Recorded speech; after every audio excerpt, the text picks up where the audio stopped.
Is from your Hornbill textbook. The name of the lesson is The Portrait of a Lady by Khushwant Singh. The Portrait of a Lady is an autobiography by Khushwant Singh. It is a perception of Khushwant Singh of his grandmother through his own eyes. Khushwant Singh recalls his grandmother as an eternally old person. She was an extremely religious person. It was difficult for him to believe that once she too was young and pretty like other women. The stories about her childhood games were like fairy tales to him. In this story, the narrator describes the appearance and nature of his grandmother and how he spent his life with her in a village and how their relationship had took a turning point. She was short, fat and slightly stooped in stature. Her silvery white hair used to scatter on her wrinkled face. Khushwant Singh remembers her hobbling around the house in spotless white clothes with one hand resting on her waist to balance her stoop and the other busy in telling the beads of her rosary. Her lips constantly moved in inaudible prayers. Possibly she was not beautiful in worldly sense, but she looked extremely beautiful with the peacefulness, serenity, and the contentment her countenance displayed. Khushwant Singh's relationship with his grandmother went through several changes when he was a small boy. In the first stage, Khushwant lived in a village with her as his parents were looking for the opportunity to settle down in the city. In village, grandmother took care of all the needs of the child. She was quite active. She woke him up in the morning, got him ready for the school, plastered his wooden slate, prepared his breakfast, and escorted him to the school. They fed street dogs with stale chapatis on their way to school, which was great fun for them.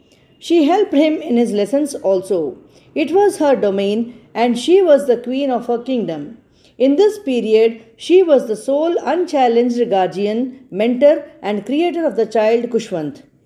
The turning point came in their relationship when they came to the city to stay with Khushwant's parents. In city, Khushwant joined an English school and started to go to school in a motor bus. Here, the role of his grandmother in his bringing up was curtailed a little bit. Now, she could not accompany him to the school.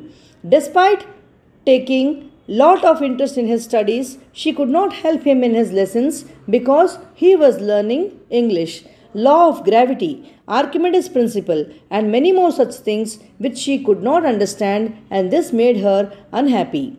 She found herself at loss. One more thing which disturbed her a lot was that the kids were not learning about God and scriptures in the school. Instead, they were given music lessons, which was not an honorable thing in her opinion.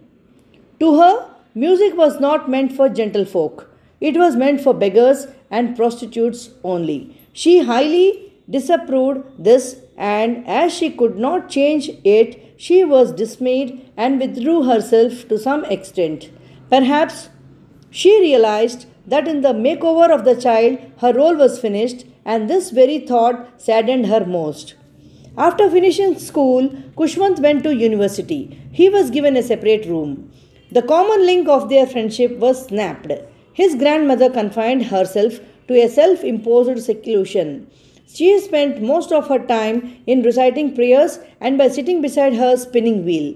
She rarely talked to anyone. The only recreation for her was in the afternoon when she relaxed for a while to feed the sparrows.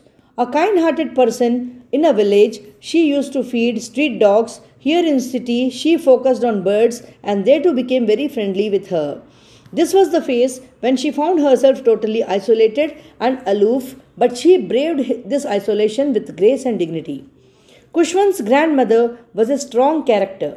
Whatever she went through in her heart, she always restrained herself from demonstrating her emotions. He recalls that when he went abroad for further studies, his grandmother was there to see him off on railway station, quite calm, busy telling the beads of her rosary and reciting prayers as always. When he came back after 5 years, he found her more and more religious and more self-contained. She spent still more time in prayers and spinning the wheel. The birds, spinning the wheel, and saying her prayers in city was her only happy pastime.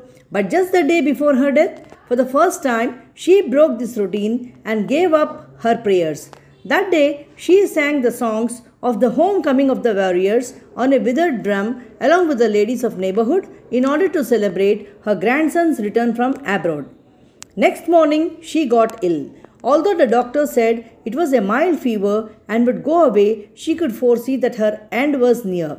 She was upset that she omitted her prayers just before the final departure from the world. She did not want to waste any more time talking to anybody. She lay peacefully in bed, praying and telling the beads till her lips stopped moving and rosary fell from her lifeless fingers. To mourn her death, thousands of sparrows flew in and sat scattered around her body in utter silence. They even ignored the bread crumbs thrown from them by Khushwant's mother. They only flew away after the corpse was carried away for last rites.